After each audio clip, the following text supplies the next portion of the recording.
คำ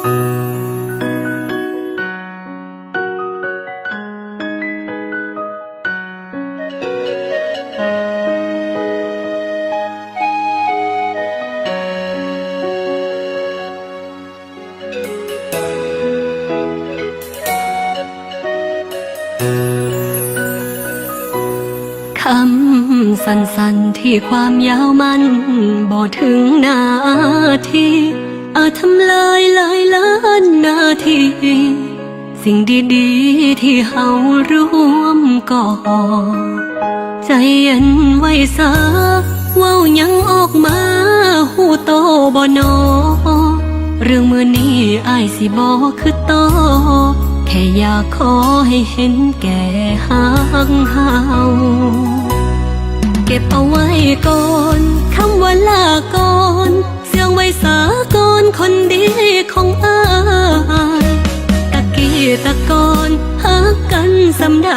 อยากให้ลองตรองดูจักคราวเก็บเอาไว้ก่อนคำว่าลาก่อนเสียงไว้สาก่อนอย่าด่วนอย่าเฝ้าบ่ต้องปากันหักกันคือเก่าให้เป็นคือเก่าอ้ายขอให้เจ้ากลับคำสาลาคำสั้นๆที่ความหมายมันรุนแรงเกินไปมันสะเทือนหดหัวใจอ้ายหยุดเอาไว้เศร้าเว้าเด้อลาอยู่กันมาดนต้องมีสักคนที่มีปัญหาผิดใจกันก็เรื่องธรรมดาอย่าถือสาให้มันเป็นเรื่องราว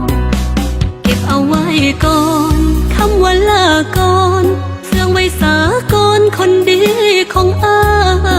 ยตะกี้ตะกอนหากันสำใดอยากให้ลองตรองดูจักคราวเก็บเอาไว้ก่อนคำว่าลาก่อนเสื่องไว้สาก่อนอย่าด่วนอย่าเฝ้าบ่ต้องปากันหากันคือเก่าให้เป็นคือเก่าอ้ายขอให้เจ้ากลับคำสาลา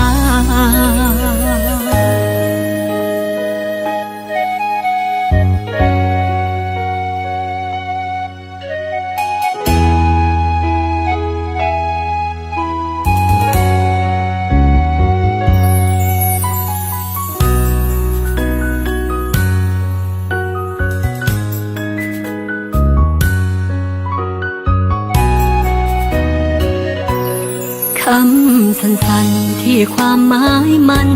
รุนแรงเกินไป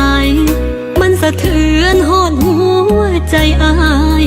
หยุดเอาไว้เศร้าเว้าเด้อลาอยู่กันมาดนต้องมีสักคนที่มีปัญหาผิดใจกันก็เรื่องธรรมดาอย่าถือสาให้มันเป็นเรื่องราว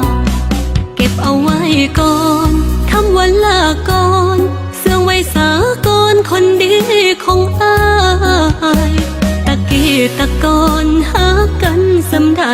อยากให้ลองตรองดูจักคราวเก็บเอาไว้ก่อนคำว่าลาก่อนเสื่องไว้สาก่อนอย่าด่วนอย่าเฝ้าบ่ต้องปากันหากันคือเก่าให้เป็นคือเก่าอ้ายขอให้เจ้ากลับคำสาลาเก็บเอาไว้ก่อนคำว่าลาก่อนเสื่องไว้สาก่อนคนดีของอ้ายตะกี้ตะกอนหากันสำใดอยากให้ลองตรองดูจักคราวเก็บเอาไว้ก่อนคำว่าลาก่อนเสื่องไว้สาก่อนอย่าด่วนอย่าเฝ้าบ่ต้องปากันหากันคือเก่าให้เป็นคือเก่าอ้ายขอให้เจ้ากลับคำสาลา